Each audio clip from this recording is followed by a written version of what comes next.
Welcome back جاگو دنیا. بات ہو رہی ہے آصف زرداری جن کو اب 1 سال ہو گیا ہے, مکمل ہو گیا ان کو صدر بنے ہوئے پاکستان کا, اور انہوں نے کہا ہے کہ I am the pillar of parliament. وہ پارلیمنٹ کے ستون ہیں, پلر ہیں.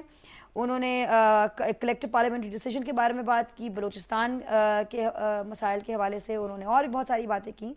لیکن انہوں نے پاکستان کے پارلیمنٹ کے ستون نے یہ بھی کہا کہ بھئی یہ جو مسئلے مسائل ہو رہے ہیں, جو جاری ہیں چینی کے, بجلی کے, انرجی کے اور آٹے کے, یہ صدر کا کام نہیں ہے اور اس صوبائی کاموں میں ان کا وہ مداخلت نہیں کر سکتے. 2 باتیں ہیں جی اس میں. ایک تو بڑی امپورٹنٹ بات انہوں نے کہا کہ میں پلر ہوں پارلیمنٹ کا. اس میں کوئی شک نہیں کہ پارلیمنٹ نے انہیں منتخب کیا تھا اور اس پارلیمنٹ کو انہیں اور زیادہ مضبوط بنانا چاہیے تھا. جمہوری معاشروں میں پارلیمنٹس جب مضبوط ہوتی ہیں, ملک کے اندر سیاسی اور اقتصادی استحکام آتا ہے.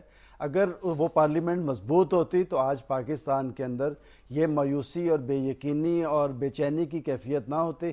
اور میں سمجھتا ہوں کہ انہوں نے پارلیمنٹ کو بااختیار کرنے کا وعدہ کیا تھا اپنا حلف اٹھانے سے پہلے, لیکن وہ آج تک پارلیمنٹ تو آزاد اور خود مختار نہیں ہو سکی, اور وہ آئینی ترمیم جس کی وجہ سے آزاد اور خود مختار ہونا تھا اس پہ کوئی ڈیولپمنٹ نہیں ہے. ایک پارلیمنٹری کمیٹی 1.5 سال میں بنی.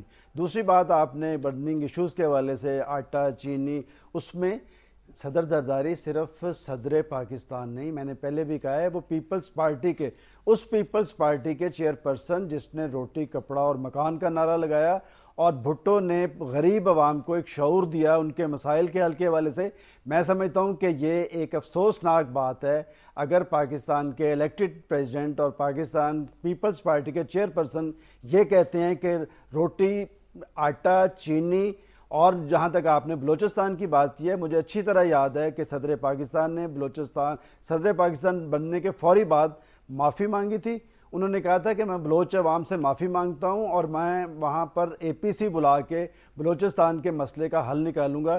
میں سمجھتا ہوں کہ کم از کم انہیں ان چیزوں پہ پیش رفت ضرور کرنی چاہیے تھی جو پاکستان کے واقعی برننگ ایشوز ہیں, اور بلوچستان پاکستان کا رقبے کے حوالے سے سب سے بڑا صوبہ ہے, اور آج وہ وہاں پر جو مایوسی کی کیفیت ہے, جو بے چینی کی کیفیت ہے, اس پہ سارے افسوس تو کرتے ہیں لیکن امداد نہیں کرتے. گئے ہیں اور کون جیتا ہے ان کی زلف اثر ہونے کون جیتا ہے تیری زلف کے.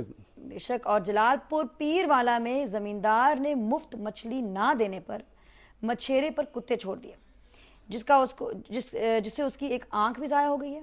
اور اس کے علاوہ ایک اور بھی حادثہ اس طرح کا ریسنٹلی ہوا ہے جہاں پہ ایک اور زمیندار نے اپنے ملازموں کو بیڑیوں سے باندھ کے رکھا چند دنوں کے لیے, اور وہ میں فوٹیج دیکھ رہی تھی کسی چینل پہ اس کا, کس طرح وہ بچہ لیٹا ہوا تھا اور وہ پولیس والا ہنس رہا تھا اور بیڑیاں کاٹ کے کیمرے میں بات کر رہا تھا, اور اس بچے کی آنکھوں میں جو تکلیف تھی. اور ہم یہاں فوٹیج دیکھ رہے ہیں اس مچھیرے کی جلال پور میر والا میں, جس پہ زمیندار نے وہ کتے چھوڑ دیے. اب یہ فیوڈلزم اور یہ زمینداروں کا جو یہ ایک رویہ ہے اپنے لوگوں کی طرف, اس کو ختم کرنے کے لیے کیا کیا جا رہا ہے؟ میرا خیال ہے یہ بندہ جس نے کیا ہے وہ شاید جاگیردار تو نہیں ہے, لیکن یہ مظاہرہ, یہ بدماشی, یہ غنڈہ گردی جاگیردارانہ ذہنیت کی عکاسی کرتی ہے. اور یہ ایک واقعہ نہیں, ایسے بہت سارے واقعات ہوتے ہیں. لوگ ہمیشہ اس طرح کے واقعات دبا دیے جاتے ہیں اس لیے کہ جب لوگوں کو انصاف ہی نہیں ملنا. دیکھیں نا, کچھ سارے معاملات, یہ جو ظلم, زیادتی اور یہ اغوا, جب اب تو لوگ ایف آئی آر اس لیے نہیں کرواتے کہ جب اس کی تحقیقات نہیں ہونی, جب کسی ملزم کو سزا نہیں ملنی.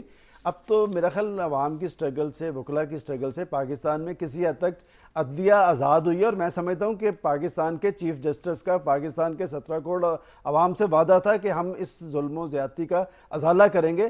میں سمجھتا ہوں کہ وہ بہت سارے ایسے اعلانات ضرور کر رہے ہیں جس سے لوگوں کو ریلیف ملتا ہے, لیکن اصل واقعات یہ ہیں جن کی نشاندہی آپ نے کی ہے. آج بھی ہمارے دیہاتوں کے اندر وہی جاگیردارانہ ذہنیت دندنا رہی ہے, اور وہی غریب عوام جو ہے وہی مسائل کی آگ میں جل رہے ہیں, ان کے ساتھ ظلم ہوتا ہے لیکن اس ظلم کی داد رسی کہیں سے نہیں ہوتی. یہ بات ہم بریک کے بعد کنٹینیو کریں گے. شریف جویا ہمارے ساتھ لائن پہ ہوئیں گے, رپورٹر دنیا نیوز ملتان سے. اسی موضوع پہ بات کریں گے اور مزید بریک کے بعد.